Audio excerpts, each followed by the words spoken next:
श्रीगणेशकवचं मुद्गलकृतं। मुनिरुवाच ध्यायेत् सिंहगतं विनायकममुं दिग्बाहुमाद्ये युगे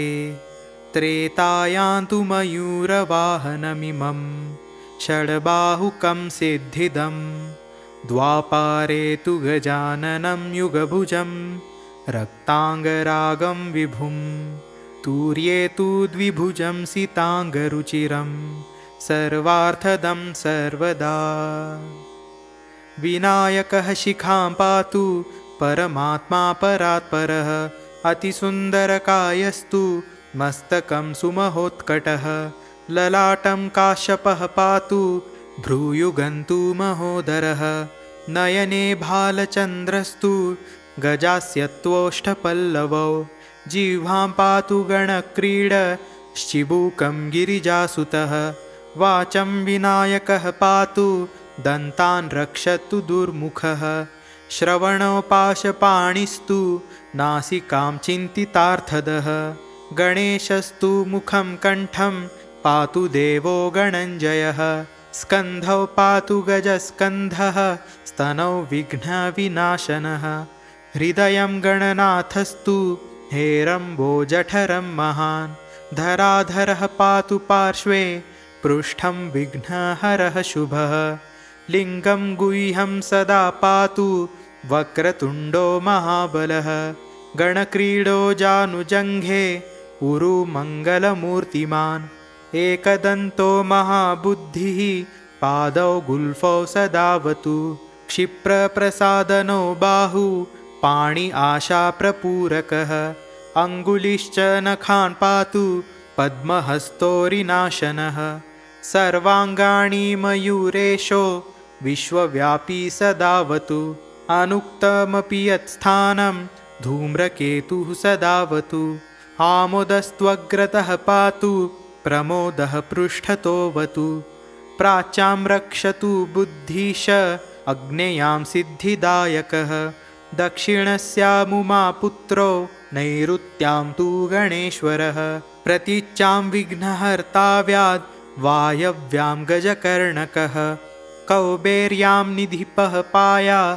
दीशान्यामीशनन्दनः दिवा व्यादेकदन्तस्तु रात्रौ सन्ध्यासु विघ्नहृत् राक्षसासुरवेताल ग्रहभूतपिशाचतः पाशाङ्कुशधरः पातु रजः सत्वं तमः स्मृतिं ज्ञानं धर्मं च लक्ष्मीं च लज्जां कीर्तिं दयां कुलं वपूर्धनं च धान्यं च गृहान् दारान् सुतान् सखीन् सर्वायुधधरः पौत्रान् मयूरेशोऽवतात् सदा कपिलो जाविकं पातु गवाश्वं विकटोऽवतु भूर्जपत्रे लिखित्वेदं यः कण्ठे धारयेत् सुधिः न भयं जायते तस्य यक्षरक्षः पिशाचतः त्रिसन्ध्यं जपते यस्तु वज्रसारतनुर्भवेत् यात्राकाले पठेद्यस्तु निर्विघ्नेन फलं लभेत् युद्धकाले पठेद्यस्तु विजयं प्राप्नुयात् ध्रुवं मारणोच्चाटनाकर्षत् स्तम्भमोहनकर्मणि सप्तवारं पठेद्यस्तु दीनानामेकविंशतिं तत्तत्फलमवाप्नोति साधको नात्र संशयः एकविंशतिवारञ्च पठेत्तावत् दिनानि यः कारागृहगतं सद्यो